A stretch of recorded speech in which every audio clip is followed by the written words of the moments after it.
Nosso hábito não é só termos o púlpito no centro da nossa arquitetura, da arrumação do templo, né?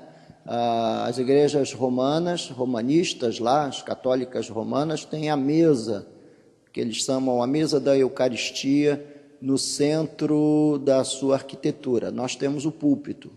O púlpito é o centro da arquitetura das igrejas de confissão protestante. E não é à toa que a gente tem o púlpito no centro. É porque, na verdade, as Escrituras Sagradas, elas são o centro da nossa fé, o centro do nosso culto. Então, aqui na igreja, eu sempre começo o culto com a leitura bíblica. Eu nunca começo só dizendo boa noite, ou qualquer cumprimento ou saudação pessoal. O pessoal costuma dizer que aqui a gente leva tão a sério a pregação que eu prego 3 mensagens por culto. Pego uma mensagem na abertura, prego uma mensagem na hora do intervalo, enquanto estou fazendo os avisos, e prego o sermão principal. Não é? Eu nem vou pedir desculpa por isso, porque, na verdade, a ordem bíblica é ir de pregar o Evangelho, né? Então, hoje, como a gente está tratando da doutrina da palavra, eu gostaria de ler um pedaço do Salmo 119, que é um salmo que nos fala sobre a excelência das Escrituras Sagradas, a excelência da lei do Senhor, porque há uma glória nas Escrituras que os homens tentam apagá-la, os homens tentam aviltá-la, né? Atingi-la de frente, levantando dúvidas, fazendo perguntas, e até em alguns seminários teológicos, tornando determinadas histórias bíblicas mitológicas, né?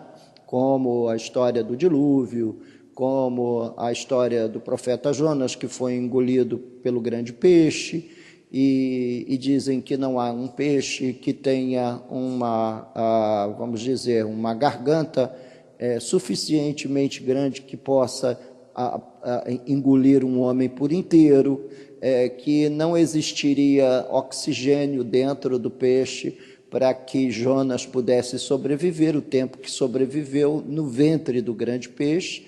Mas essa história está muito, mas muito além de ser mitológica. Ela pode ser uma história sobrenatural, não mitológica. Por quê? Porque o próprio Senhor Jesus a usou para explicar a ressurreição e dizer que àquela geração incrédula nenhum outro sinal seria dado senão do profeta Jonas. Então Jesus endossou a história. Jesus fez uma comparação com o tempo que ele ficaria enterrado, vamos dizer, entre aspas, porque ele não foi para debaixo da terra, ele foi para um túmulo de pedra, escavado em pedra, o túmulo de um homem muito rico. E interessante é que Jesus era muito arrumadinho, porque quando ele ressuscita, ele dobra o lençol direitinho e deixa lá em cima, nos dando uma grande lição de organização. Não é? Jesus não era só o nosso Senhor, ele não é só nosso Salvador, mas o Criador de todo o universo, e que pôs tudo isso tão bem arrumado, não poderia sair da cama dele, não é? E deixar os lençóis todos enrolados lá no canto. Então a Bíblia diz que estava tudo dobradinho, todo arrumadinho ali, e Jesus era um homem organizado. Você é uma pessoa organizada? A partir do versículo 57, meus amados irmãos, Salmo 119, a partir do verso 57, e nós vamos ler o parágrafo inteiro, né, do Salmo, até o verso 64. O Senhor é a minha porção. Eu disse que guardaria as tuas palavras. Você já disse isso a Deus alguma vez? Senhor, hei de guardar a palavra até o fim, dá-me tua graça. Se você nunca disse, nós vamos dizer nessa noite, né? Vamos dizer juntos: Senhor, eu guardarei a tua palavra até o fim da jornada, fim da nossa caminhada. Em nome de Jesus. Imploro de todo o coração o quê? Tua graça. Compadece-te de mim segundo a tua palavra. Considero os meus caminhos e volto os meus passos para os teus testemunhos. Apresso-me, não me detenho em guardar os teus mandamentos. Laços de perversos me enleiam. Contudo, não me esqueço da tua lei. Levanto-me à meia-noite para te dar graças, por causa dos teus retos juízos. Companheiro sou de todos os que te temem e dos que guardam os teus preceitos. A terra, Senhor, está cheia da tua bondade. Ensina-me os teus decretos. Podemos ler juntos esse último versículo da nossa leitura dessa noite? A terra, Senhor, está cheia da tua bondade. Ensina-me os teus decretos. Que Deus abençoe. Os irmãos podem se sentar. Nós, nesse segundo encontro, quer dizer, terceiro no sentido desde que começamos, mas o segundo encontro em que começamos realmente a estudar as doutrinas bíblicas, segundo aquela ordem que o Wayne Grudem coloca na sua teologia. Ele divide os grupos doutrinários em 7 grandes grupos de doutrina, e o primeiro grande grupo de doutrina que ele coloca lá na sua teologia é a doutrina da palavra de Deus. E nunca foi tão urgente nós nos voltarmos para a Bíblia, dado ao enorme analfabetismo bíblico que hoje nós vivemos dentro do universo evangélico. E nós não vivemos um analfabetismo bíblico por acaso. Nós temos hoje, entrando a nível universitário, nas universidades brasileiras, mais de 80% dos alunos que adentram as universidades brasileiras, na verdade, não conseguem fazer uma leitura crítica de texto algum. Eles fizeram prova para o Enem, eles estudaram a língua portuguesa, eles foram preparados e vêm sendo preparados desde o ensino fundamental, eles vêm sendo preparados para fazer concurso. Se eles conseguiram estudar numa escola particular, se conseguiram estudar numa escola particular, é para isso que a educação hoje a nível particular está voltada, para fazer o aluno chegar à universidade. Então, eles não conhecem nada das artes liberais, não conhecem absolutamente nada de literatura, não conhecem absolutamente nada acerca de como se deve ler. Talvez fosse muito legal, eu vou trazer uma indicação muito interessante. Esse livro não é um livro que você pode comprar, é um livro já completamente fora de edição, que nos ensina como ler.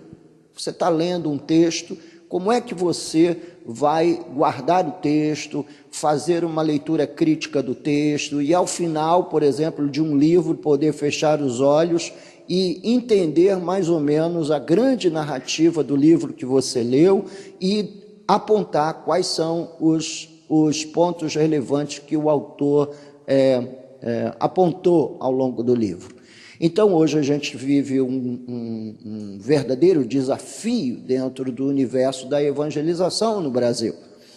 É que nós precisamos pregar o Evangelho precisa ser pregado, o Evangelho precisa ser anunciado, e nós convivemos com uma membresia. Eu nem me atrevo a fazer isso com vocês que estão aqui, mas a grande parte da membresia evangélica hoje são analfabetos funcionais. Em outras palavras, eles leem a Bíblia, mas eles não entendem nada do que estão lendo, e não é uma questão espiritual. Não se trata do fato de que a Bíblia é um livro muito difícil de ser lido, porque a Bíblia, 70% dela é narrativa histórica, são histórias. A Bíblia não é um livro, vamos dizer, que se propõe ser um livro doutrinário de capa a capa. Na verdade, Deus é tão sábio, Deus tem uma habilidade tão grande de lidar com a criatura humana, que foi, na verdade, objeto da sua criação.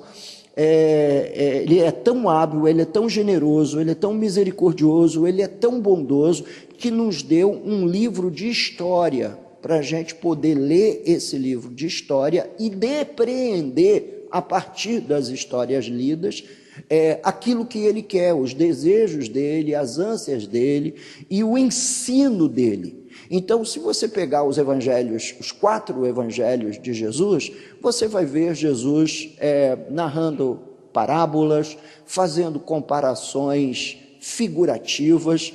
Ele vai explorar demais essa área, vamos dizer, da comunicação, que é comparar o reino de Deus, ora com uma semente, um grão de mostarda, ora ele vai comparar o reino de Deus com uma mulher que perdeu uma das suas dracmas e sai à procura, a varrer a casa, chama a vizinha para procurar a dracma perdida, e isso está no mesmo conjunto de parábolas, onde ele conta a parábola da ovelha perdida.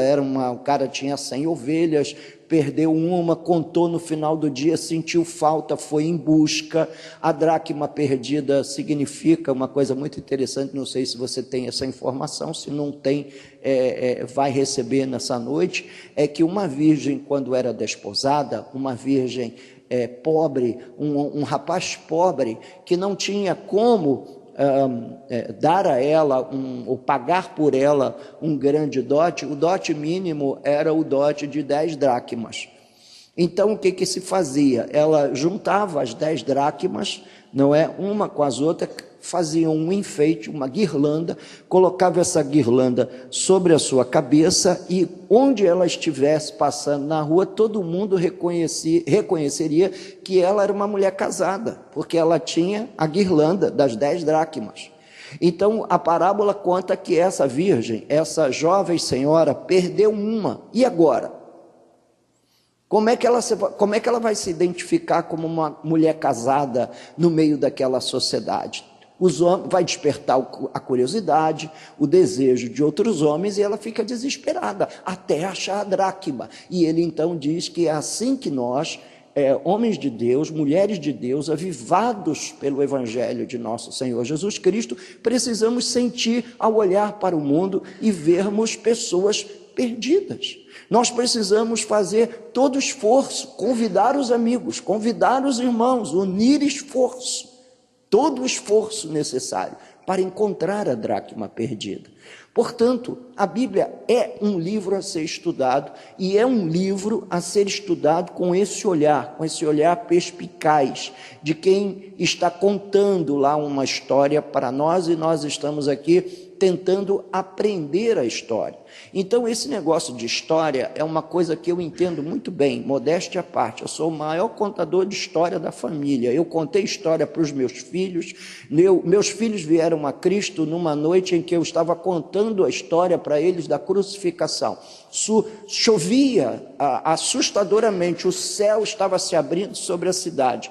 Ele tinha 5 anos de idade, ela tinha 3 anos de idade, e eles entenderam tão bem que eram pecadores e que Jesus era o Salvador, que eles caíram de joelhos chorando, 2 crianças no quarto e eu chorando com eles, porque o Espírito Santo estava convencendo-os do seu pecado, da justiça e do juízo, e eles vieram a Cristo contando história. Então, contem histórias. Contem histórias. O meu neto, quando eu chego lá na casa dele, a primeira coisa que ele faz, ele pega um livro e vem me pedir para eu ler para ele. Vovô, lê para mim. porque eu conto a história diferente da mãe dele e do pai dele, porque eu conto história com sonoplastia, com vozes diferentes dos personagens e etc. Então, quando você lê a história, você tem que se transportar para o meio da história. Quando você está lendo, por exemplo, a história da crucificação, você tem que se transportar para o texto, fechar os olhos, ver o rosto, tentar visualizar o rosto de dor que Jesus estava fazendo. Você tem que tentar visualizar a brutalidade do espancamento que ele recebeu dos romanos.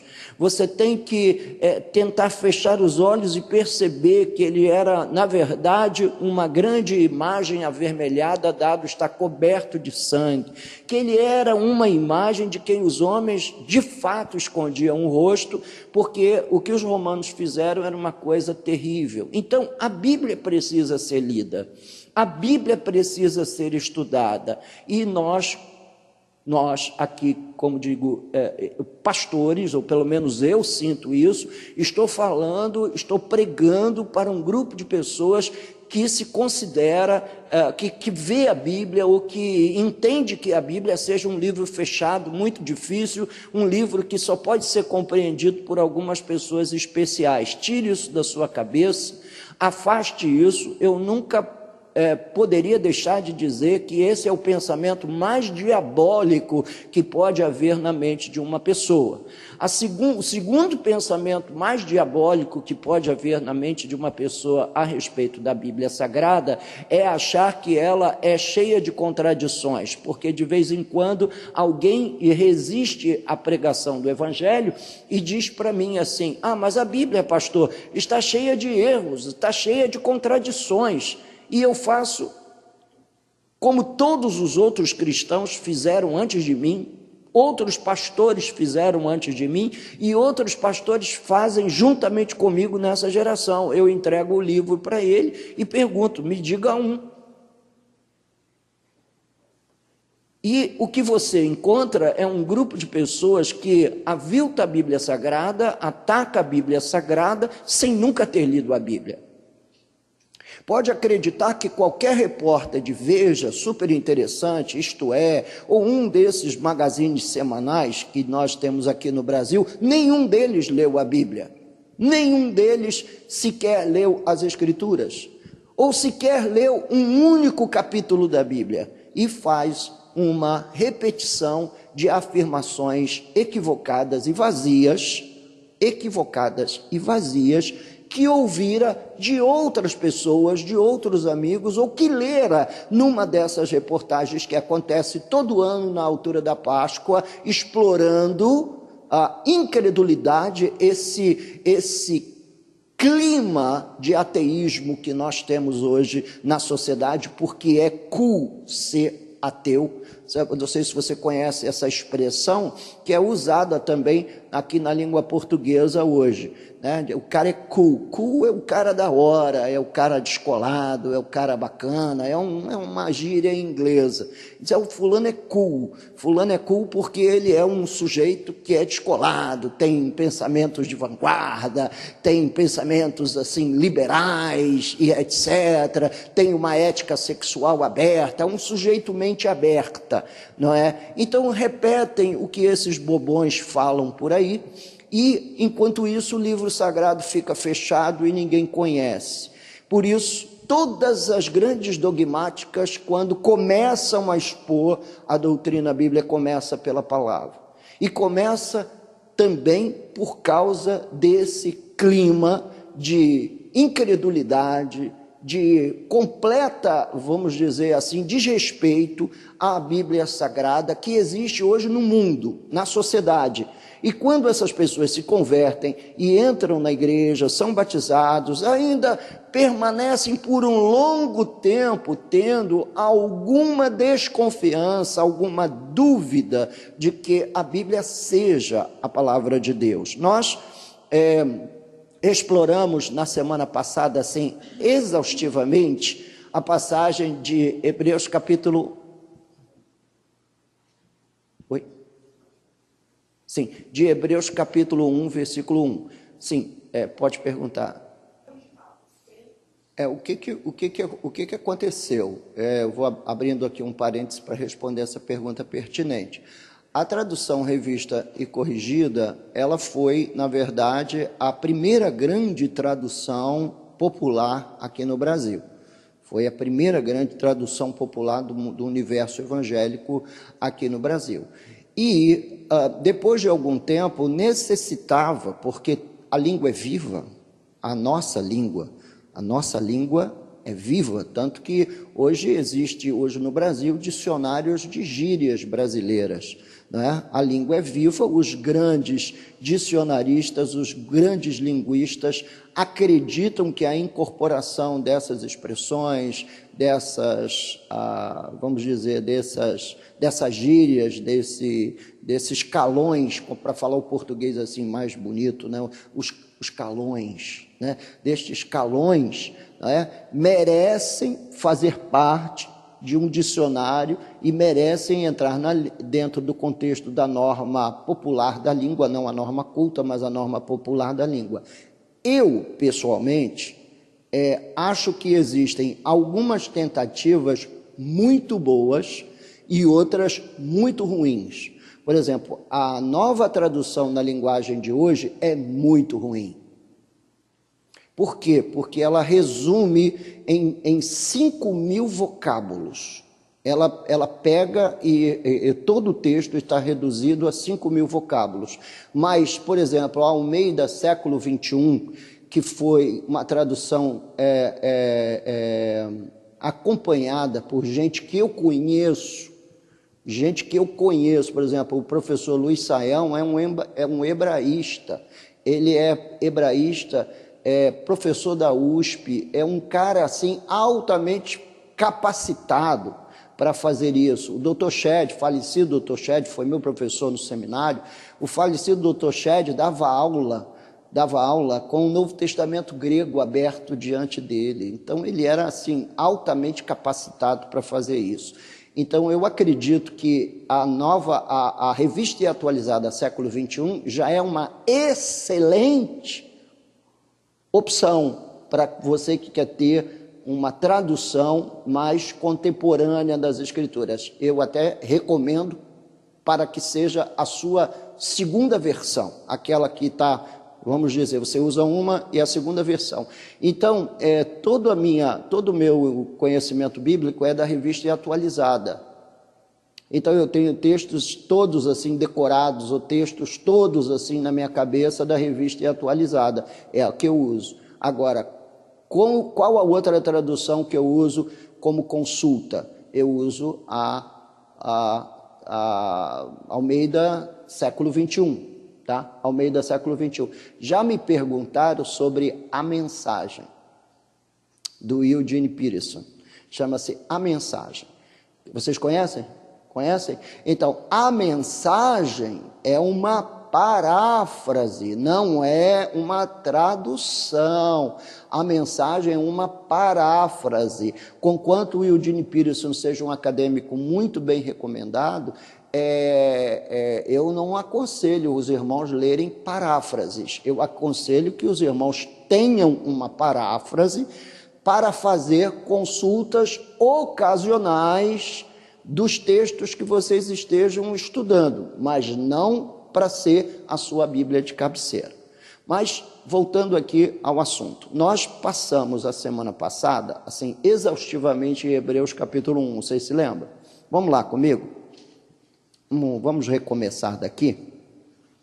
Hebreus capítulo 1. Hebreus capítulo 1 e versículo 1.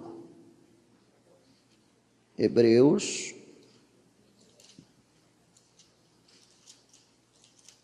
capítulo 1 e versículo 1. Eu até pedi que vocês tivessem o cuidado de sublinhar algumas palavras nesse versículo, para que vocês tivessem a absoluta convicção de que hoje, atualmente, nessa aliança que nós estamos, a nova e eterna aliança feita no sangue de Jesus, nós não somos judeus.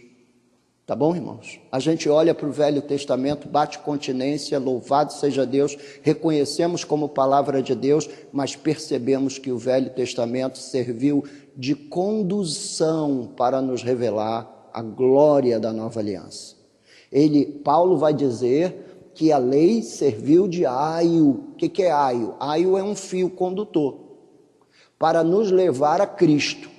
Uma vez Cristo sobe na cruz do Calvário, morre e o seu sacrifício redentor é efetivado, e ele diz o que na cruz do Calvário? Está o quê?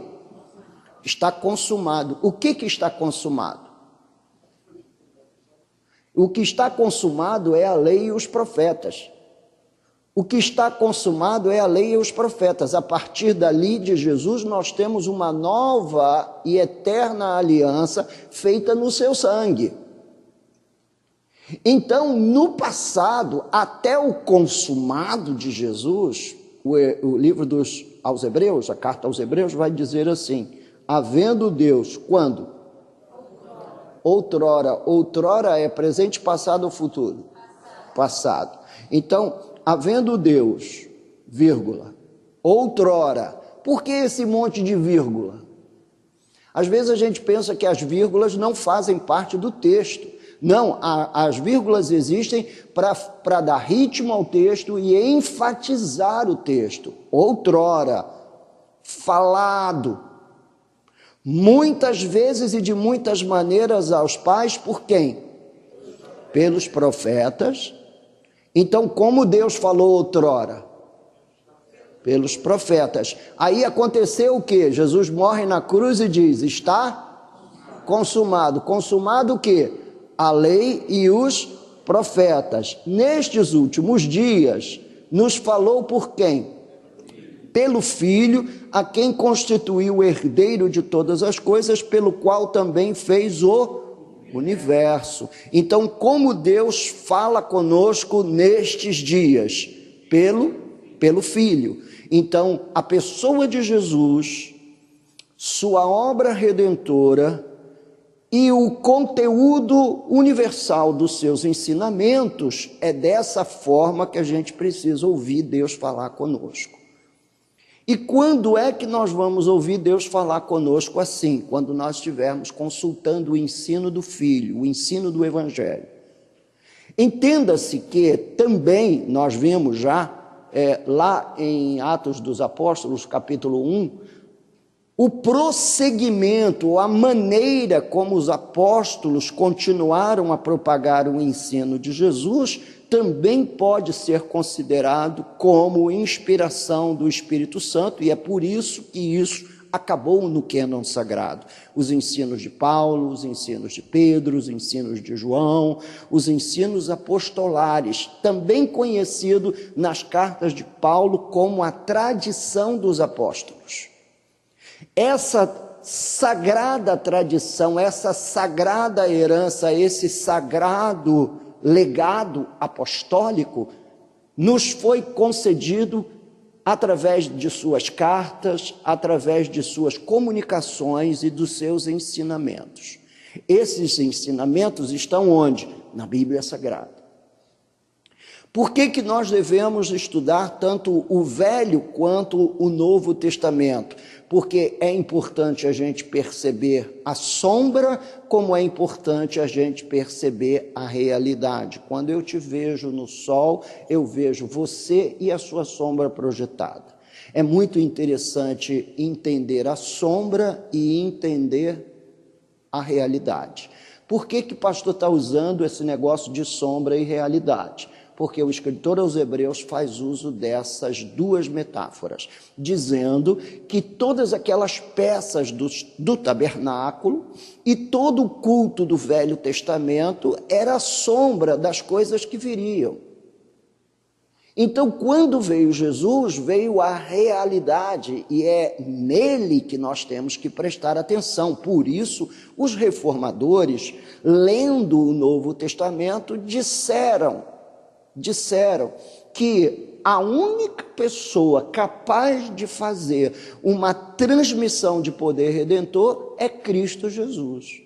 E por que eles defenderam tanto isso? Eles defenderam tanto isso por causa do dogma mariano que a Igreja Romana naquela época pregava da corredentoria de Maria, ou seja, ela não foi só a mãe de Jesus, mas ela foi junto com Jesus corredentora. Jesus é o Redentor, é o grande libertador, mas ela é corredentora. Sem ela, Jesus não faria coisa nenhuma, e por isso Maria é colocada ali no processo da doutrina de salvação dos católicos romanos, e por isso os protestantes protestaram com toda a veemência, e hoje nós ainda continuamos ter que protestar. Por quê, pastor? Por causa de, olha, semana passada estava uma peregrinação indo para Aparecida do Norte. Lá no norte, no Pará, estava lá o Círio de Nazaré, que eu mostrei ontem num vídeo aqui na igreja, milhões de pessoas pelas ruas de Belém. Você talvez tenha sido criado num lar onde a sua mãe teve uma imagem de Maria. O Papa Francisco, que é um jesuíta, e se você levar em consideração quem são os jesuítas na história da Igreja Católica, eles fizeram parte da tropa de elite da Contra-Reforma. A Companhia de Jesus, que aqui no Brasil teve como seu maior nome o padre Antônio Vieira, que como literário é excelente, eu tenho os sermões do padre Antônio Vieira, eu leio os sermões de padre Antônio Vieira, mas ele foi um jesuíta, ele combateu fortemente a reforma, e a Companhia de Jesus levava a missão católica para onde ia. E onde estivesse, uma das estratégias missionárias do romanismo naquela época era a escravização indígena. Então, como é que os reformadores faziam? Eles se levantaram e disseram absolutamente nada, nós não cremos em absolutamente nenhum outro nome que não seja o nome de Jesus para a salvação. E é por isso que a gente não tem imagem nenhuma na igreja, é por isso que a gente aqui na igreja, não sei como é que é na sua, mas aqui na igreja eu não honro ninguém que não seja Jesus. Igreja é lugar da gente honrar a Jesus. Então aqui não tem o dia do pai, não tem o dia da mãe, não tem o dia do coelhinho. Aqui Páscoa a gente celebra pregando e fazendo todos os passos realmente da crucificação e da ressurreição. Aqui não tem o dia do pastor, quando o pessoal se reúne para dar um terno bonito para o pastor. Não faça isso, eu não preciso. Eu tenho 2 ternos, eu uso um num domingo, outro no outro domingo, um num domingo, outro no outro domingo. Com isso eu não estou querendo tratar mal ninguém, vocês estão entendendo? Com isso eu não estou querendo tratar mal ninguém, isso é uma questão de herança reformada. Também é questão de herança reformada querer a glória de Deus permanentemente no culto. Calvino era um cara assim, eu já disse aqui que eu não sou calvinista, eu sou calviniano. Ou seja, eu sou simpático à soteriologia de Calvino, mas eu não compro todo o pacote calvinista. Mas na minha soteriologia eu sou calvinista. Eu creio naquilo, eu creio na eleição, eu creio, na verdade, naquilo que a palavra de Deus diz. E aí eu repito que o meu amigo pastor Abimael, lá da Piba, pastor da Igreja Batista lá de Atibaia, diz. Ele diz assim, eu sou calvinista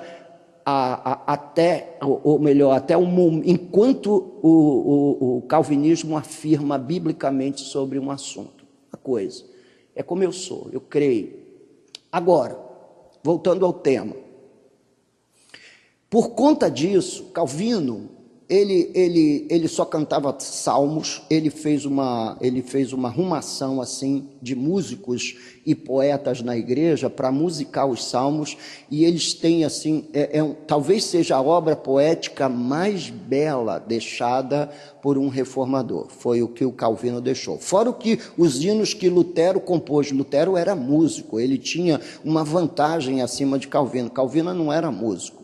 Calvino era mais ou menos assim um cara como a minha cabeça, assim. Eu não sou músico, embora adoro música, não é? Mas eu não sou músico, mas gosto muito de música, e tenho um gosto meio esquisito. Se você olhar para mim, eu tenho mais ou menos assim um gosto de João Batista, né? O João Batista era um homem que andava todo descabelado, barbudo e etc, vestia-se de pele de animais, amarrava na altura do lombo com um cinturão de couro de camelo, comia gafanhoto, mel silvestre, quer dizer, ele era um cara todo ao contrário, todo na contramão. Então, meus gostos musicais são assim, na contramão. Ontem o irmão disse assim, pastor, eu andei baixando aí uns salmos gaélicos, eu estou ouvindo, eu andei baixando aí uns cânticos gregorianos, também estou ouvindo, tem grupos maravilhosos fazendo trabalhos lindos nessa área da música. Mas eu ponho aqui geralmente para tocar alguns, não é? Canto na igreja, obviamente a gente faz aqui uma mistura de hinos clássicos com hinos contemporâneos, porque tem lugar para tudo, amém, irmãos? Desde que tenha boa teologia. Tem lugar para tudo, desde que tenha boa teologia. Se você quiser perguntar assim, se eu canto o hino do Zaqueu, não tem um hino do Zaqueu? Entra na minha casa, entra na minha vida. Eu não canto o hino do Zaqueu aqui na igreja, não é? Por quê, pastor? É porque é uma música que entroniza o eu. Não é uma música de engrandecimento à glória de Deus. Entronizo eu na minha vida, as minhas feridas, o meu milagre, etc. Mas deixa isso para lá, que senão isso vai dar pano para manga e o curso de louvor já passou, né? Já a gente tratou isso muito bem aqui. Então, o que eu quero que vocês percebam é exatamente isso. Deus falou de uma maneira no passado e está falando hoje nos fala pelo Filho, hoje nos fala pelo Evangelho. Você crê no Evangelho? Faz bem, porque só crendo no Evangelho é que você será salvo. Você crê no Evangelho? Então examine o Evangelho, porque você vai ser julgado segundo o Evangelho. É o que Paulo diz em Romanos capítulo 2. Se você nunca leu Romanos capítulo 2, leia com cuidado, que ali estão todas as regras de julgamento. E nós que nascemos sob a nova aliança, seremos julgados de acordo com o Evangelho. Por isso precisamos ser criteriosos e rigorosamente analisadores e estudantes do Evangelho, porque é por ele que você vai ser julgado. E eu, quando leio o Evangelho e vejo fotos do julgamento que Jesus nos passa no Evangelho, não é? Porque ao longo do Evangelho Jesus vai nos dando fotografias de como será esse juízo, né? Ele vai nos dando fotografias de como será esse juízo, e vai ser um juízo realmente estranho, porque naquele dia alguns dirão em sua defesa, olha só, eles rebaterão a sentença do grande juiz, dizendo, eu não posso ser condenado porque eu profetizei em teu nome, eu expeli demônios em teu nome, eu curei enfermos em teu nome. Como é que o Senhor pode me mandar para o inferno se eu fiz tudo isso no teu nome? Quem são esses? Os da casa, disse aqui o Renato. Quem mais? Alguém mais quer tentar? Quem são esses? Quem? Falsos profetas? Quem são esses? Se eles disseram que fizeram isso em nome de Jesus, quem são esses? Esses são aqueles que passaram a vida na igreja e não tomaram nenhuma ciência do Evangelho. A fé deles foi uma fé de sensações, foi uma fé apenas de arrepio e foi uma fé de sensações. Eu repreendi demônios, eu fiz isso, eu fiz aquilo, mas de evangelho mesmo não tem nada neles. E não adianta, para você ser salvo, você tem que crer no Evangelho, arrepender-se dos seus pecados e crer no Evangelho. Por isso o Evangelho precisa ser para nós, e entenda-se aí Evangelho do ponto de vista bem amplo, não somente o ensino de Jesus, mas a extensão do ensino de Jesus através do ministério dos seus apóstolos. Entenda todo esse conteúdo do Novo Testamento como sendo aquela base onde o grande juiz de toda a terra vai nos julgar. Por isso é tão importante estudar a Bíblia. Por isso é tão importante fazer essa consulta prévia às Sagradas Escrituras. Bem, estudando acerca da autoridade das Escrituras, e de que Deus nos falou de muitas formas no passado pelos profetas, mas hoje nos fala pelo Filho, o que Deus fala, o que as Escrituras falam, diretamente ao autor. Veja só o que o texto de Mateus, Apocalipse 2, verso 1, 8 e 12, embora a gente já tenha lido esse texto aqui, eu quero mostrar.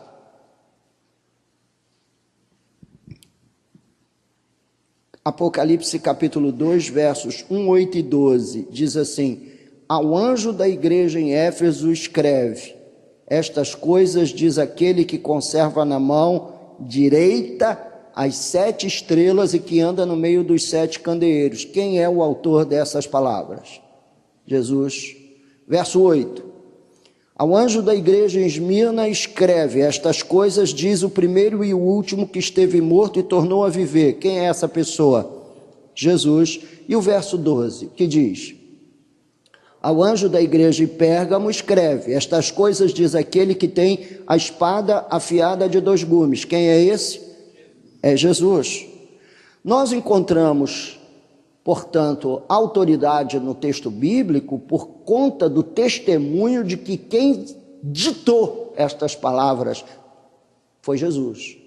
Essa é vamos dizer, a deixa que os textos apocalípticos nos dizem, é que aquela revelação e todas aquelas declarações feitas a João naquele glorioso domingo, naquele glorioso dia do Senhor, era o único dia de descanso dos escravos, era o dia em que eles paravam em honra a César, mas os cristãos paravam em honra do seu imperador, do seu grande rei.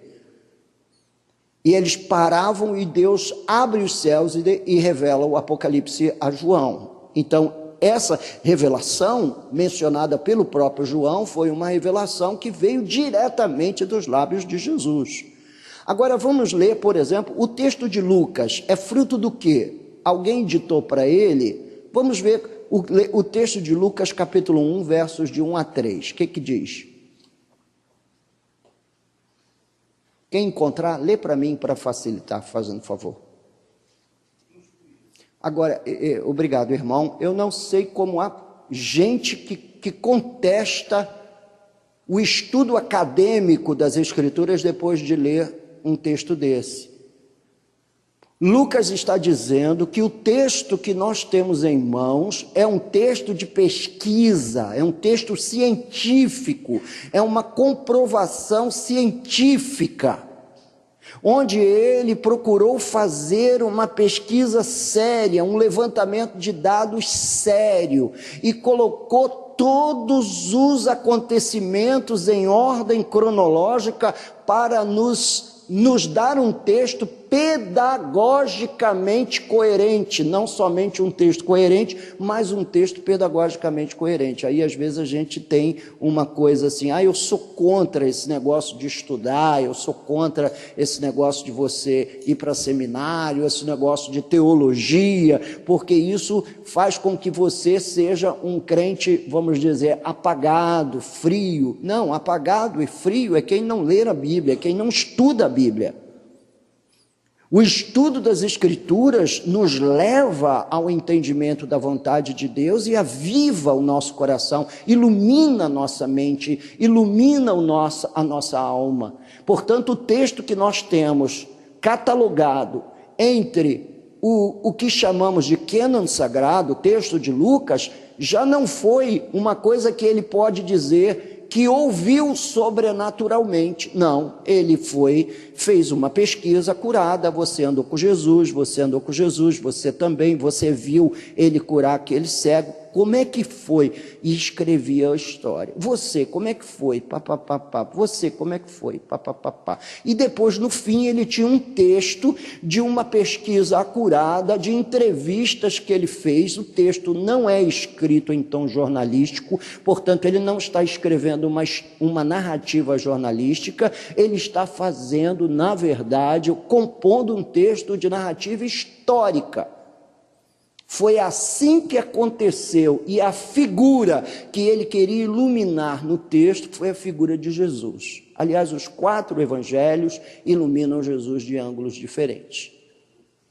Esse é o grande mal da Igreja Católica Romana, que a Bíblia não é a sua fonte de autoridade total, completa. Portanto, os católicos jamais diriam sola scriptura. Por isso que às vezes alguém me pergunta se os católicos serão salvos. Eu digo, tenho grande dúvida. Quem salva é Deus, eu não sou o Salvador. Mas eu tenho grande dúvida por conta desse peso doutrinário católico.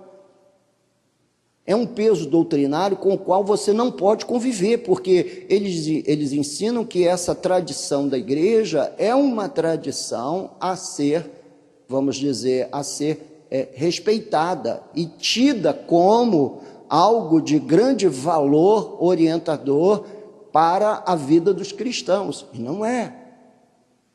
Deixa eu tentar aqui achar o texto para mostrar para você qual é o tipo de tradição que a gente precisa levar em consideração. Eu consigo.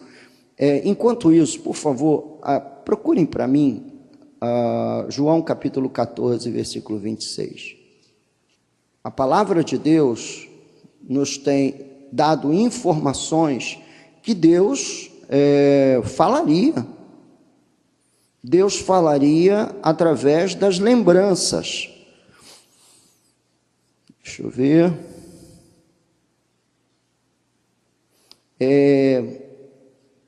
Todo mundo já abriu? Daqui a pouco eu já venho aí a tradição.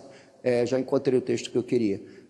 Quem já leu, quem abriu, pode ler, faz favor.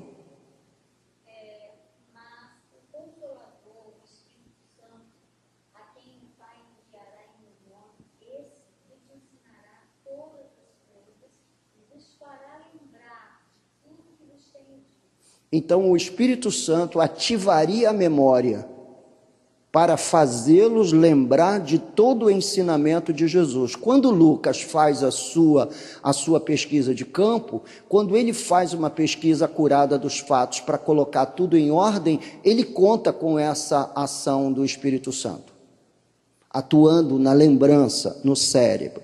Agora, abra comigo a sua Bíblia em 2 Tessalonicenses, capítulo 3.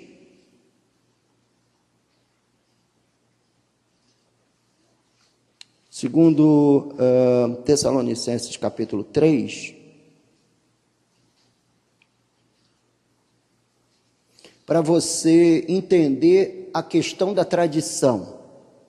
A única tradição sob a qual nós cristãos estamos é essa aqui. Segundo Tessalonicenses 3:6, que diz: nós vos ordenamos, irmãos, em nome do Senhor Jesus Cristo, que vos aparteis de todo irmão que ande desordenadamente e não segundo o quê? A tradição que de nós recebestes. Quem é esse nós? Os apóstolos. Então, a única tradição endossada no Novo Testamento é a tradição dos apóstolos. Por isso é que a gente aqui na igreja também não faz festa junina. Por que você não faz uma festa junina aqui? Porque não é tradição dos apóstolos. Como é que eu posso fazer? Eu até que gosto de pular a fogueira, iaiá, pula a fogueira, ioiô. Eu gosto disso, mas não é tradição bíblica. Eu não posso endossar uma tradição que não seja bíblica. Mas o senhor não gostaria de ter milhares de pessoas na igreja? Lógico que eu gostaria, mas você está fazendo confusão. Deus me chamou para pastorear as ovelhas, não para entreter os bodes. Então, se você... podem rir, não é pecado rir, não. Então, eu sou pastor, não vou entreter os bodes. Então, o que acontece? A glória é só a Deus. Somente Jesus Cristo é o Salvador e Senhor. Só as Escrituras e nada mais, nada além do que as Escrituras. Eu leio os teólogos católicos. A melhor cristologia que existe é a católica. Quer ler um bom texto cristológico? Leia de teólogos católicos. São excelentes. Para falar da pessoa de Jesus, para falar da união hipostática de Jesus, as duas naturezas, mas quando se trata de doutrina, a doutrina das Escrituras, eles são terríveis. Para eles, as Escrituras sozinhas não têm autoridade única. Para eles é as Escrituras mais a tradição da igreja. O que disse santo tal? O que disse o Papa fulano de tal? Eu no seminário tive que fazer uma pesquisa séria sobre o Papa Gregório, aquele Gregório o Grande. Então eu tive que ler a história dele, tive que ler o que aquele cara falou, o que aquele cara pregou. Foi o Papa mais pastoral, talvez o mais bíblico de todos os papas, foi aquele camarada. Mas eu não sou papista, não posso ser papista, não dá para ser papista. Quem é o Papa para o senhor? O Papa é um jesuíta que trabalha e faz todo um trabalho contra a reforma. A Rede Globo fez uma entrevista com ele, quando ele esteve aqui na Jornada Mundial da Juventude, teve uma opção de jovem evangélico lá no meio, arrastado por aquela multidão de jovens que só eram católicos naquele momento, puseram camiseta, foram para a rua e não sei o quê, e eu aqui doidão, né? Doidão, porque eu aqui dizendo, meu Deus, onde nós vamos parar com isso? Quem, o Azar? É mesmo? É mesmo? É mesmo, Wanderson? Jesus. Então, vocês estão vendo o problema, vocês estão vendo a minha aflição é essa. Aí o cara vai para lá e defende um negócio desse. Ele é um jesuíta, ele não tem absolutamente nada conosco, com o evangelho, ele faz parte de um movimento católico contra a reforma. Ele está sempre convidando os protestantes a voltarem para casa. Por que ele está convidando os protestantes a voltarem para casa? Porque eles dizem, vocês se rebelaram. Vocês defendem teses que não podem ser sustentadas pela fé cristã. Esse é o discurso do Papa Francisco.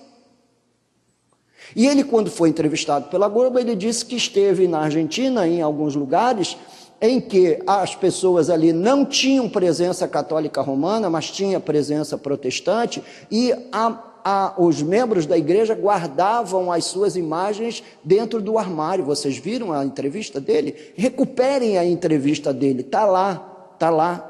Se você consegue achar no YouTube a entrevista dele, você vai descobrir. Então, é um movimento contra a reforma, e todo movimento romanista traz no seu bojo a defesa de que as Escrituras sozinhas não são capazes de ter autoridade sobre a vida espiritual do crente. Pois não, pastor? A herança oral judaica foi até a composição do cânon. Uma vez o cânon composto para eles, fechado para eles, essa herança oral não foi sustentada, tanto que nasceram as sinagogas. O que são as sinagogas? As sinagogas, na verdade, eles são um movimento de plantação de centros de estudos judaicos. Sinagoga não é lugar de culto. As sinagogas é um centro de propagação dos ensinamentos da lei e dos profetas e da cultura judaica. Às vezes a gente pensa que a sinagoga era a igreja. Então os judeus sim tiveram uma herança oral até aquele momento, depois não. Depois eles se deliciaram na lei. Agora, eles ouviam a lei. O que diz Paulo? Que até hoje tem um véu sobre eles, né? Eles fazem a leitura da lei, eles estudam a lei, mas não conseguem ver Jesus. Eles não conseguem ver Cristo. Olha, eu acho que isso deveria ser mais ensinado na igreja para a gente entender como isso aconteceu. Olha, deixa eu te responder na Bíblia. Deixa eu te responder na Bíblia. Eu não sou assim um camarada, como é que se diz? Místico não, mas eu sinto a presença de Deus aqui. Deixa eu mostrar para você na Bíblia que Deus fala nos concílios. Você está lembrado do primeiro concílio da história bíblica? Atos capítulo 15, o concílio de Jerusalém, não sei se vocês, nós passamos aqui Nós passamos aqui, como é que é mesmo o seu nome, querido?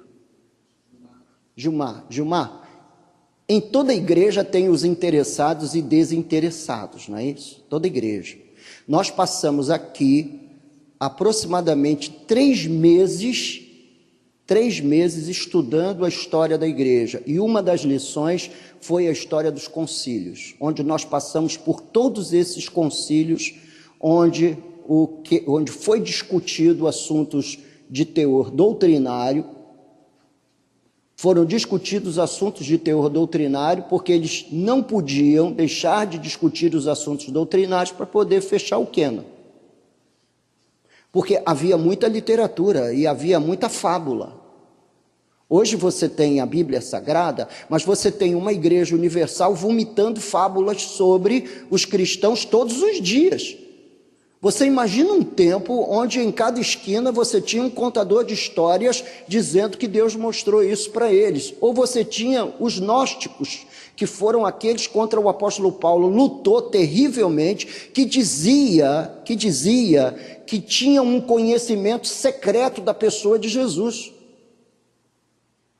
E aí em Atos capítulo 15, eles fazem um concílio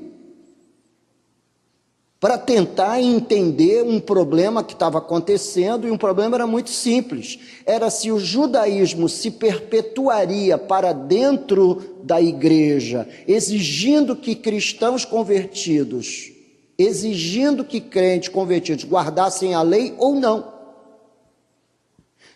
Para um judeu daquele tempo, era totalmente lógico isso. O cristianismo nada mais, nada menos é do que um braço do judaísmo.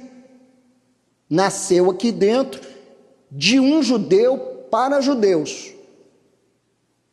E aí o apóstolo Paulo está evangelizando os gentios, olha só, ele está evangelizando os gentios começam a se converter, e ele começa a quebrar muitas tradições dos judeus por conta da universalização do evangelho.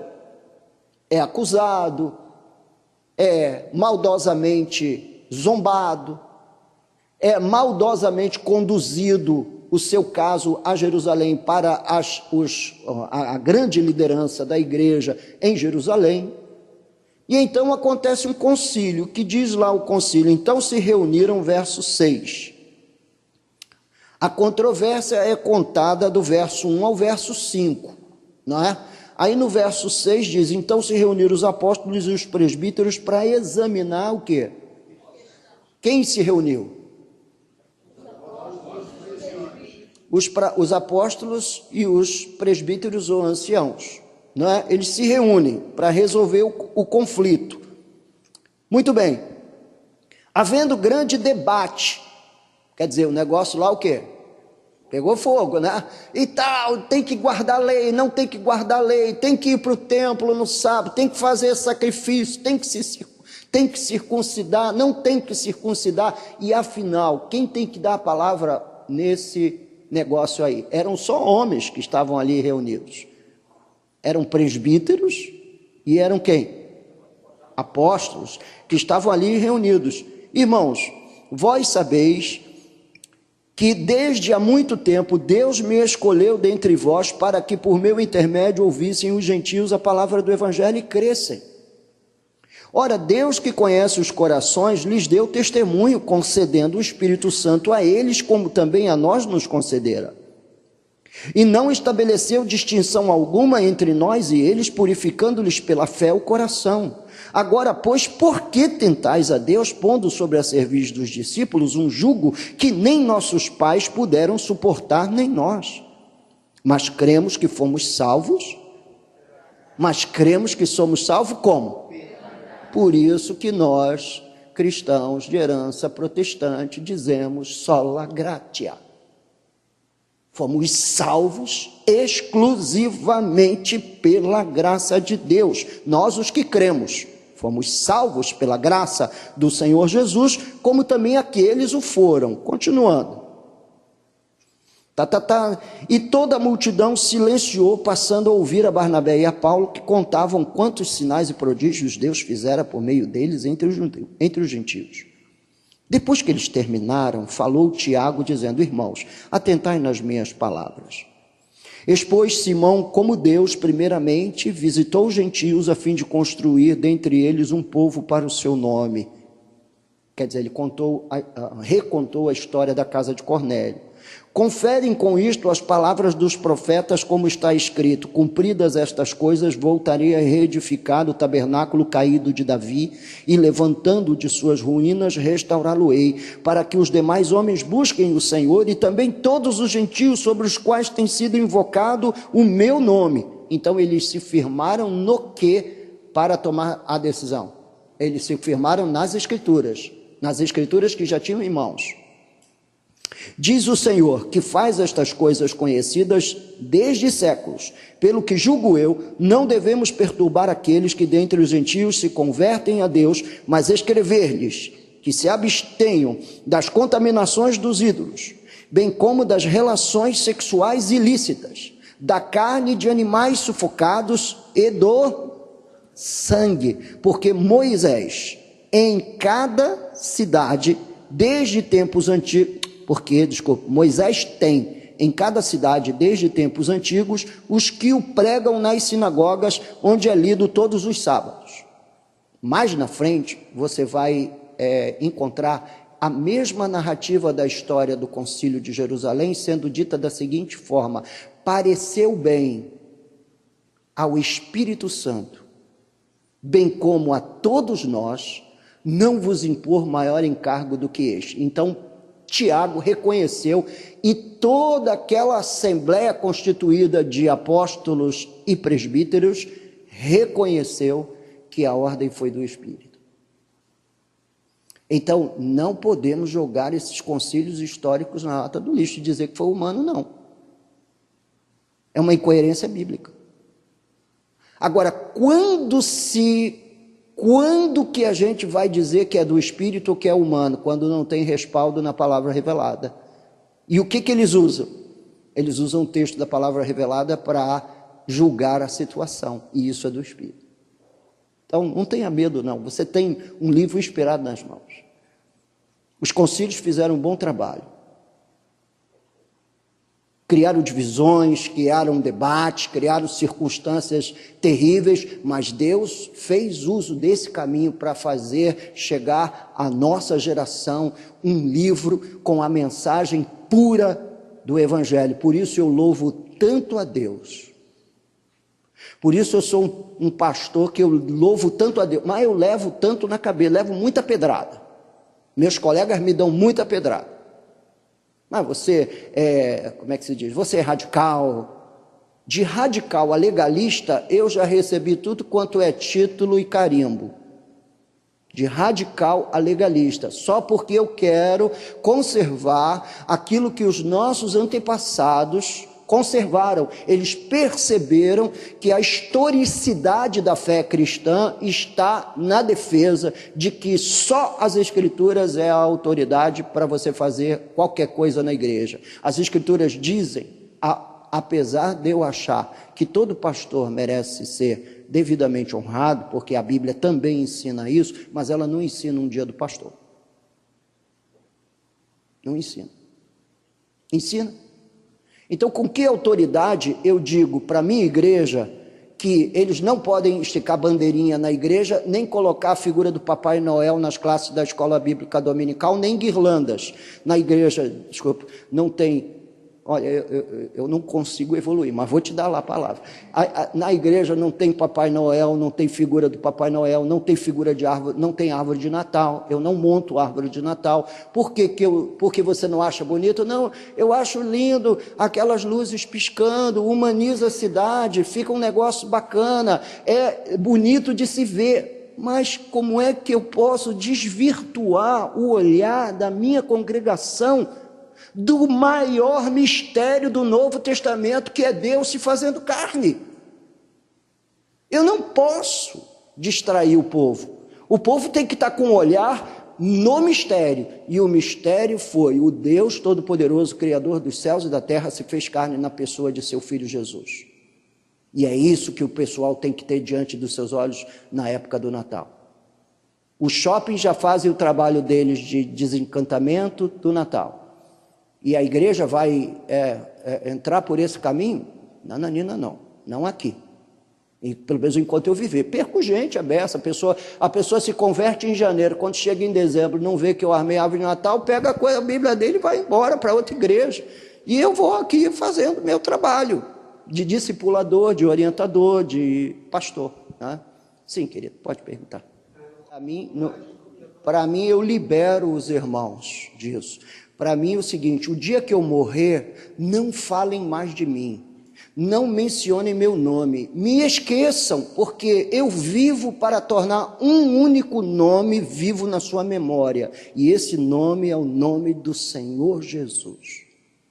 Então, o dia que eu morrer, você diz assim, eu estive lá, pastor Weber deu aula para mim, não fale isso não fala nada disso, esqueça o meu nome, diga assim, puxa, eu vi Jesus, eu tive um encontro com Jesus, eu aprendi de Jesus, mas para mim, você fez a pergunta para mim, eu não endosso isso não, apesar de eu entender que o pastor merece ser homenageado. Então o que acontece? Acabou o culto, aí eu acho legal, acabou o culto, acabou o nosso, vamos dizer, a nossa liturgia de culto, embora para mim o culto seja o culto da vida, mas acabou o culto, aí você quer bater um parabéns para você, cortar um bolinho, dar um abraço do seu pastor, dar uma palavra de ânimo para ele, aí você quer dar um carro zero para o pastor no final do ano e tal, essas coisas uma pessoa talvez queira fazer, não é? Tudo bem, está liberado. Eu não acho que você tem que abrir um espaço do culto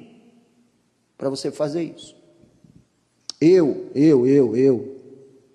Mas eu não faço juízo dos meus colegas, nem do que eles fazem na igreja deles.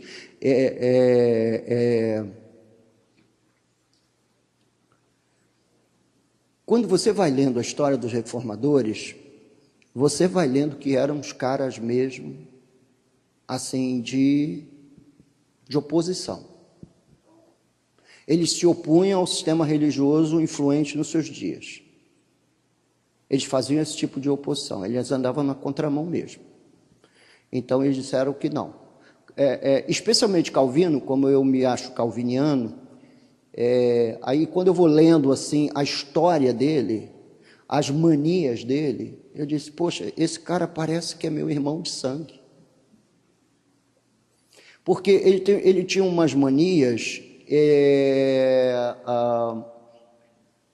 a igreja reformada, nesse período, não tinha coral.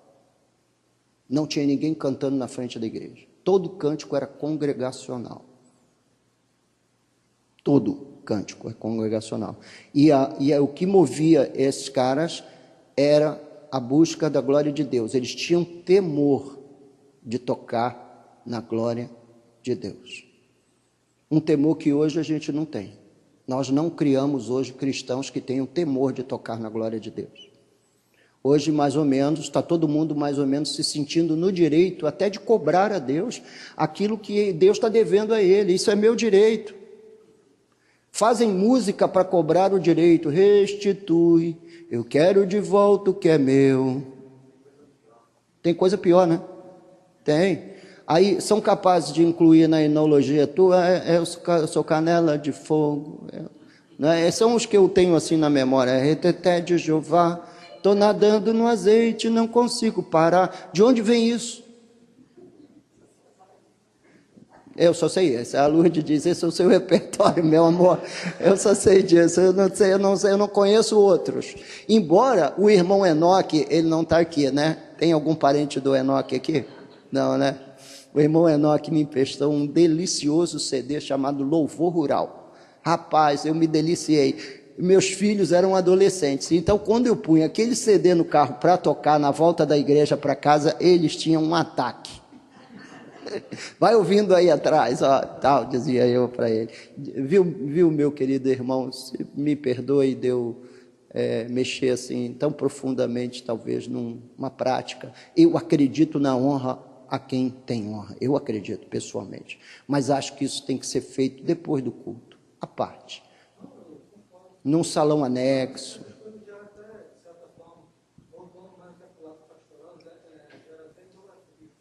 Disseram, o Renato, né? O que eu falei para você no início do culto, antes da reunião começar, início do culto? Bem, a gente está em ato de culto, né?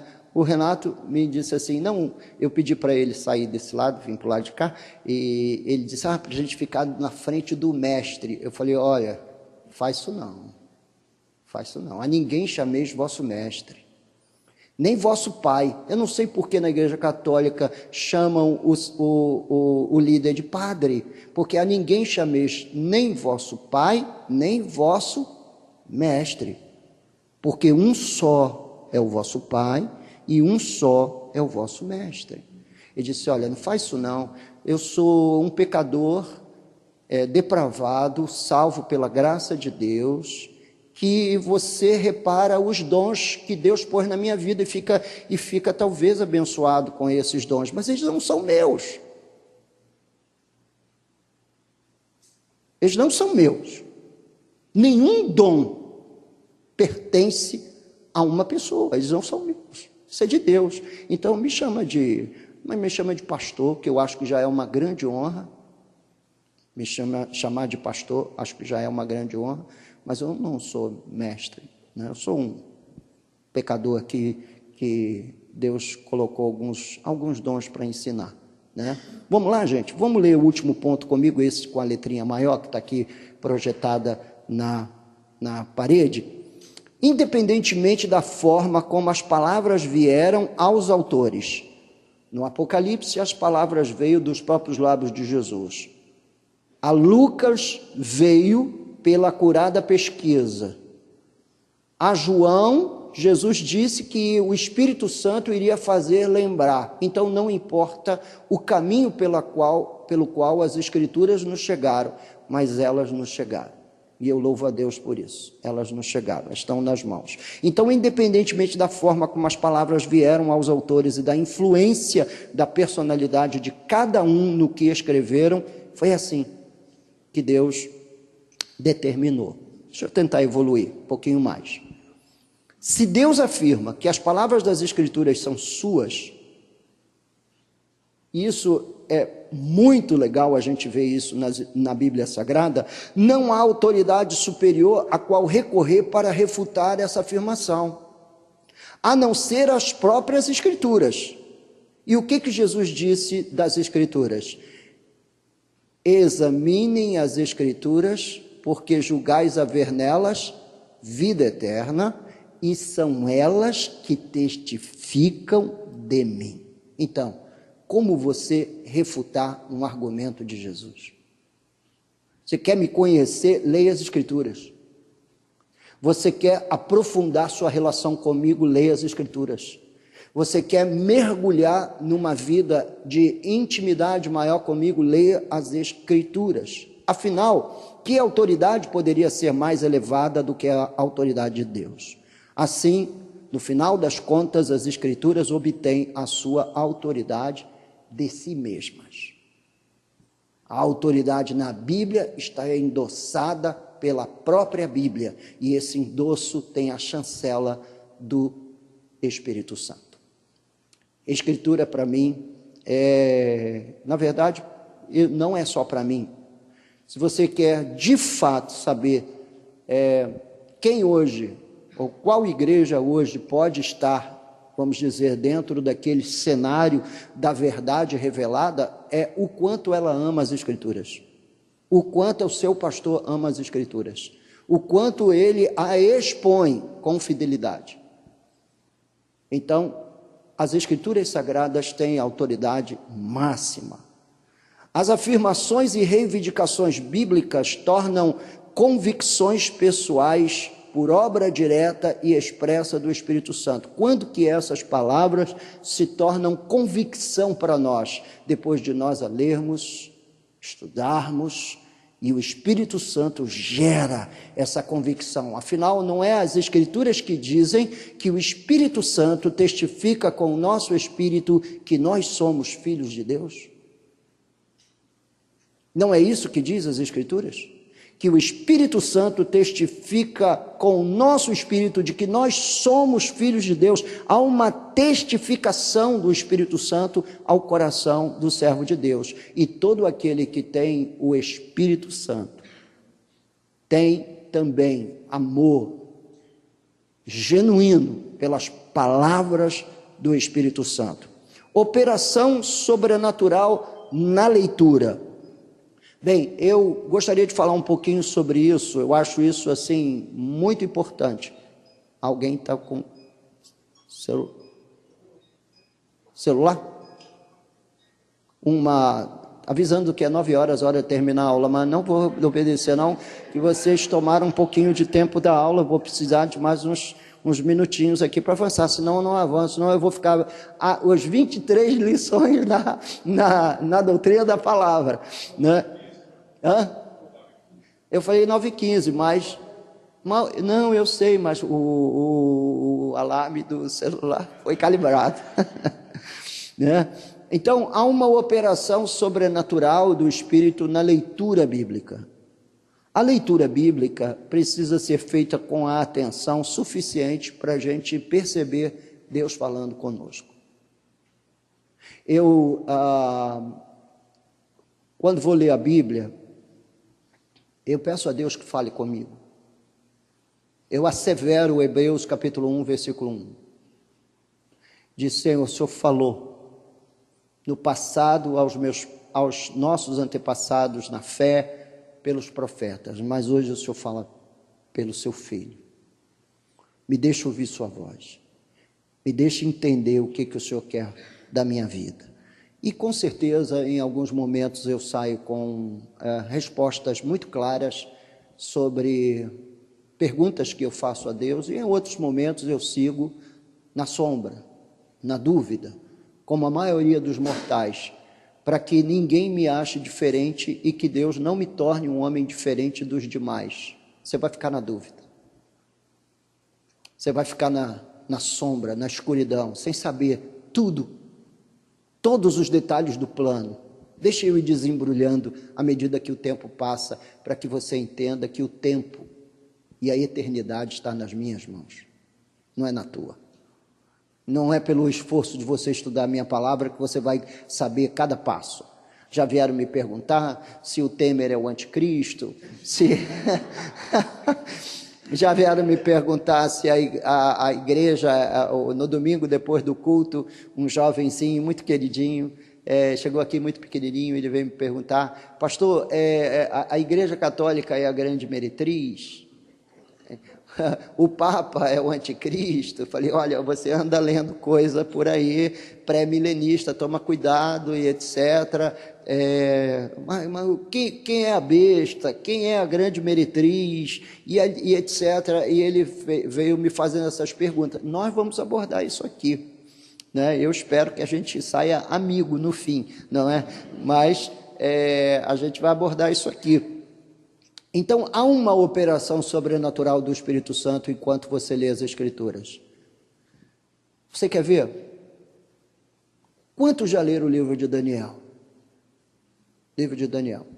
O livro de Daniel, muitas vezes, né? O livro de Daniel é uma comprovação mais do que clara que Deus fala pelas Escrituras. Daniel era um profeta, adivinhou o sonho do rei Nabucodonosor, um sonho que ele tinha sonhado e esqueceu, e queria que alguém contasse. Olha que coisa complicada, não é? Então, se o Senhor não interfere, o povo de Israel ia para o ralo, não é? O plano redentor ia para o vinagre, e a gente estaria aqui, todo mundo perdido, sem Jesus.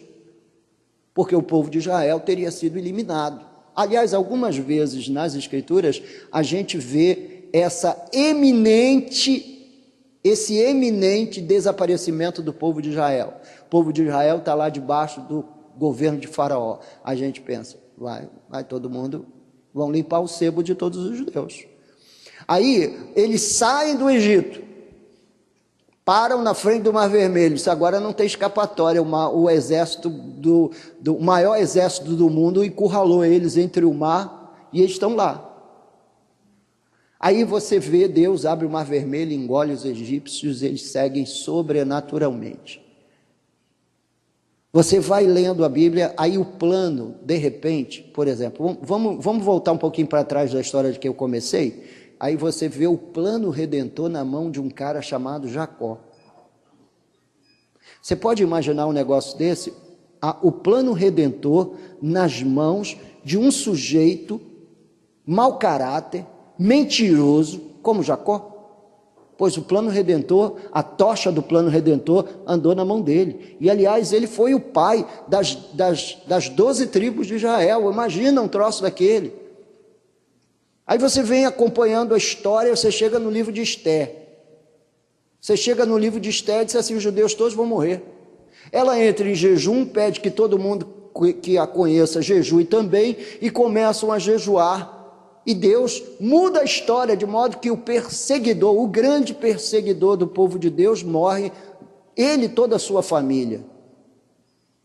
Ele e toda a sua família morre. Aí você vem andando, aí Deus pune o povo de Israel por causa da sua desobediência. Os assírios escravizam Israel ao norte e os babilônios escravizam Judá ao sul. E aí você diz assim, é o fim, porque os assírios eram os mais violentos conquistadores que haviam. Eles cegavam o rei e faziam escravo até criança. Era um povo horrível.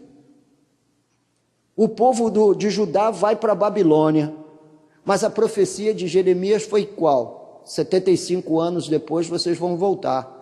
Olha, plantem vinhas, construam casas, casem seus filhos, porque vocês vão ficar aí 75 anos.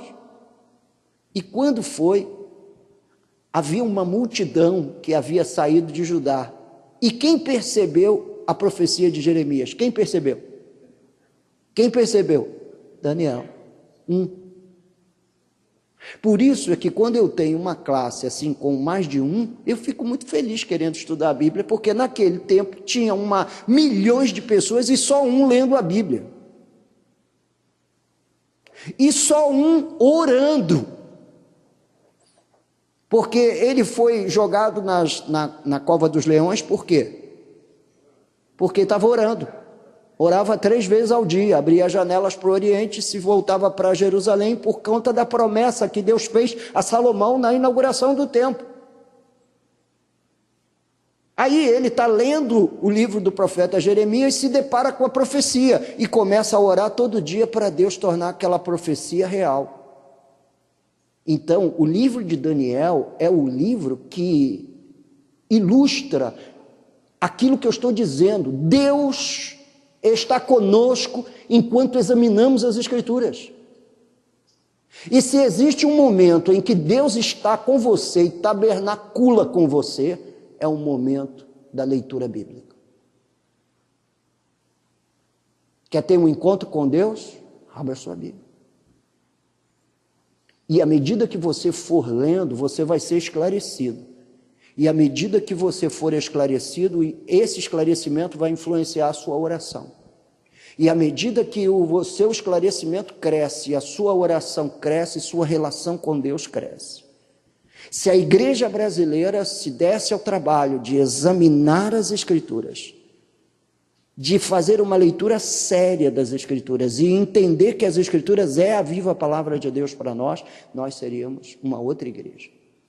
Aliás, todo grande avivamento passa pelas Escrituras.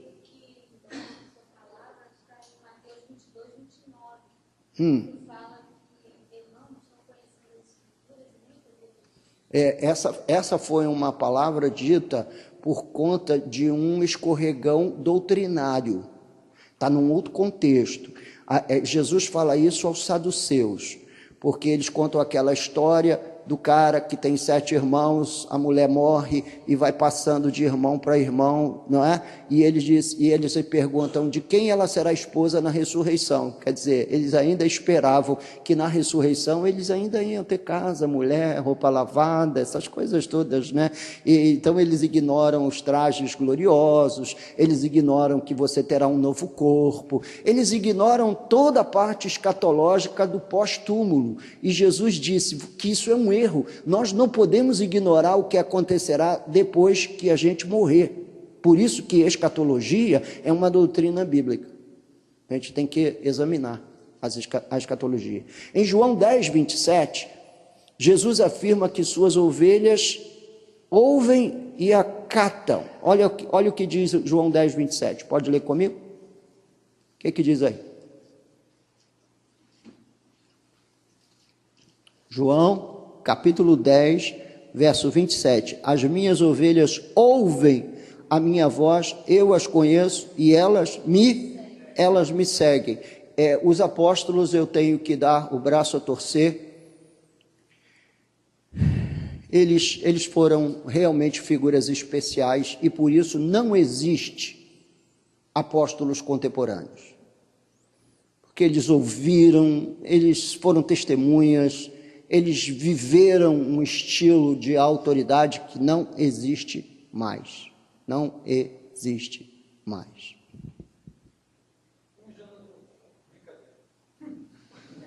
Quem você perguntou? Agenor, ele é apóstolo já? Ele já é apóstolo? Caramba. Um patriarca já foi assim um pouquinho mais acima, né? Ele importou um nome da Igreja do Oriente, quer dizer, houve um cisma, né? Por volta do século XI, houve um cisma, foi o primeiro grande cisma da Igreja, então a Igreja do Oriente não tinha papa, tinha patriarca. Então ele importa lá do Oriente um nome para um título para ele mesmo, né? Então as ovelhas ouvem a voz. E quando é que a gente melhor consegue perceber a voz de Deus? Eu não vou entrar por esses caminhos, porque todos nós temos nossa teologia, todos nós temos nossas ideias, nós já debatemos isso inclusive na semana passada. Mas não há melhor caminho para se ouvir e discernir a voz de Deus do que nas Escrituras. Não significa aquilo que a gente falou da bibliomancia, né? Que é, Senhor, fala comigo em nome de Jesus, aqui. Não, isso aí é macumba, né? Irmão, se você faz isso, pare de fazer isso. Isso é espiritismo evangélico. Caixinha de promessa, abrir a Bíblia ao acaso, colocar o dedo em cima. Isso é macumba, tá? Uma macumba branca, mas uma macumba. Assim, não tão, né? Mas é uma boa cumba, né? Não é uma macumba, é uma boa cumba. Isso aí. Carlos, legal. Em João 17, 17, Jesus reconheceu as Escrituras como a verdade. Vamos ao Evangelho de João. Vai ser meu último slide, tá? Eu tenho aqui alguns pontos só. João 17, 17. Pode ler para mim, quem encontrar, para a gente adiantar?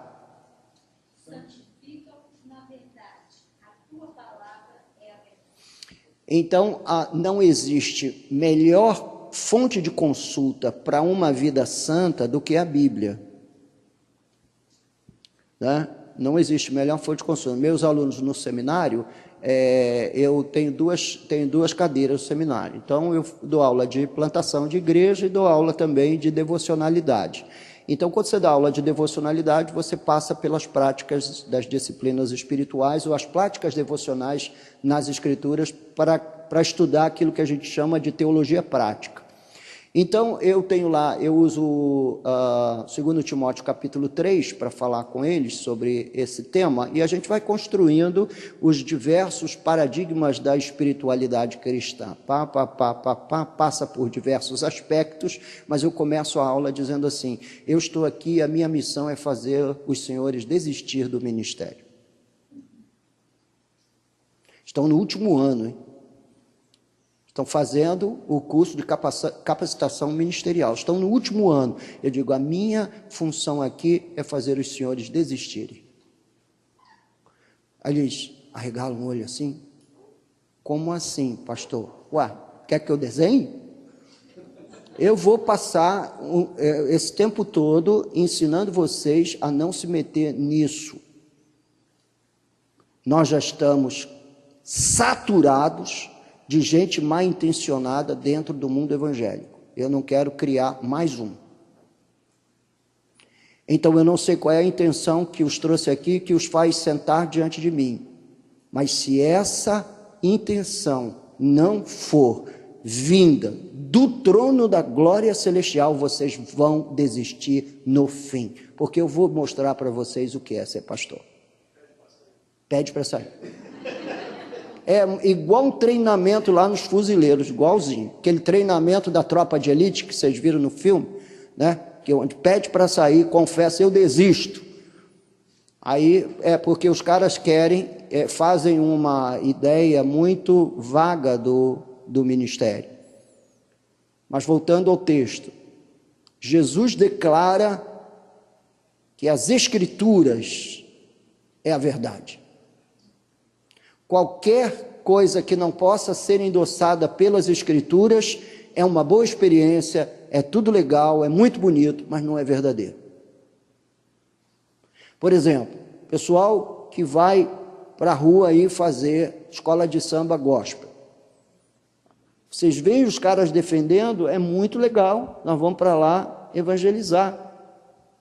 Nós vamos para lá para falar do evangelho para as pessoas, tal. Mas você nunca encontrou Jesus se prostituindo com a mulher adúltera para poder falar do evangelho para ela. As oportunidades acontecem e elas não são geradas na mente do homem, elas são geradas na mente do Todo-Poderoso.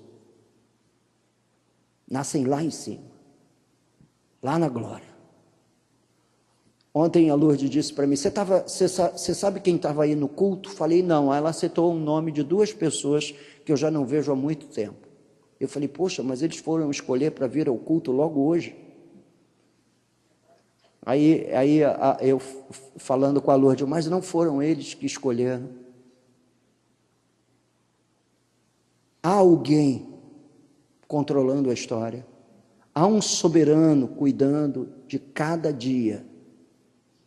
Por isso nós precisamos ler a Bíblia todo dia. O que o Senhor quer de mim hoje? Hoje, tem dias que eu quero que Deus, por favor, queira que eu durma. Que seja a tua vontade que eu pegue no sono e durma profundamente, não é? Descanse minha mente e meu coração. A verdade é o quê? A verdade é o argumento inquestionável sobre tudo. E onde estão os argumentos inquestionáveis sobre tudo, qualquer tema? Por exemplo, onde você vai encontrar argumentos para endossar que o matrimônio é uma aliança indissolúvel nas Escrituras?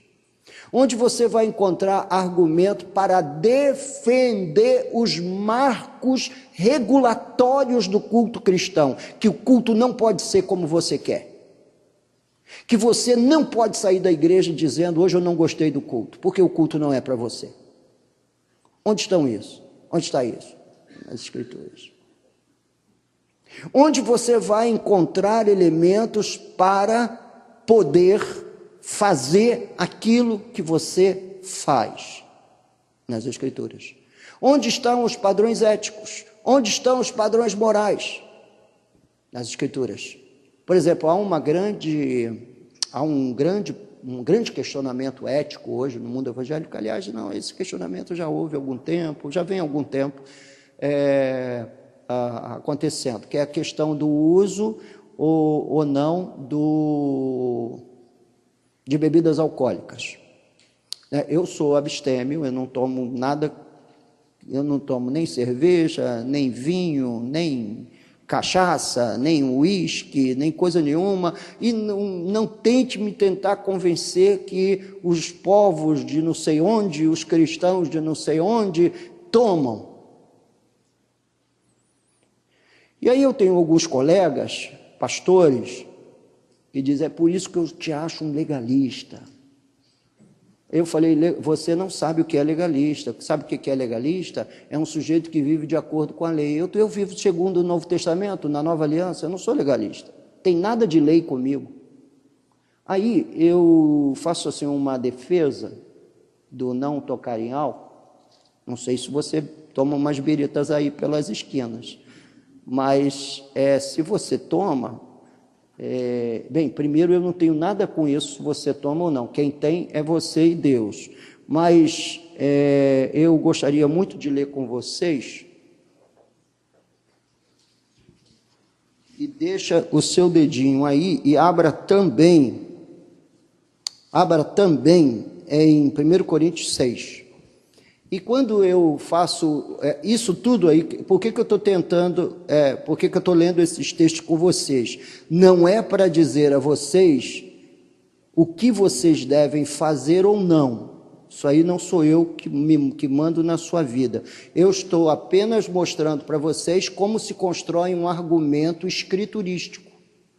Por quê? Porque a verdade é o quê? O que é a verdade? É o argumento inquestionável sobre tudo, inclusive sobre o seu comportamento social, tá? Inclusive sobre o seu comportamento social. Vamos fazer aqui assim uma enquete, né? Uma rápida pesquisa pública. Quem é a favor de piada suja? Não vale um elefante caiu na lama, isso não é isso. Hã? Não é dessa época? Não, é porque... Isso aí, eu era gurizinho aí, década de 60 aí, né? Aí um coleguinha chegava, posso contar uma piada grande e suja? Aí ele disse, pode contar, estou doido para ouvir. Aí ele disse, o elefante caiu na lama. Mas isso é só para lá, isso é uma grande bobagem. Mas nosso assunto aqui é bebida e comportamento social.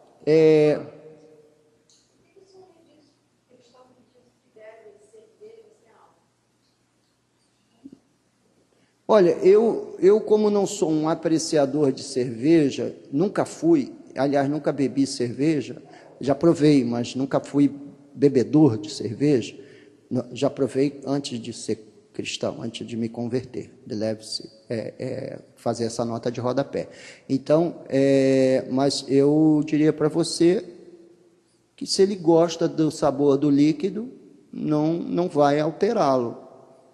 É mais ou menos como se ele estivesse tomando assim uma água de sabão, né? Que é um negócio amargo, que tem um sabor assim esquisito e não dá efeito nenhum, porque o fato do cara beber a cerveja é o efeito que ela traz, né? Mas onde eu construo o meu argumento para não beber? E quando eu construo o meu argumento para não beber, em cima desse texto, os caras ficam sem resposta. Portanto, se você tiver uma boa resposta, me diga, porque eu vou pensar depois numa boa contra-resposta. Me preparando, né? 1 Coríntios 6, deixa lá o texto em Apocalipse 22. Versículo 9. Ou não sabeis que os injustos não herdarão o reino de Deus? Qual é o tema? Não, qual é o tema? O tema é herdar o reino de Deus. Quem não herdará? Os injustos. Quem mais? Não vos enganeis. Aí ele vai fazer uma lista.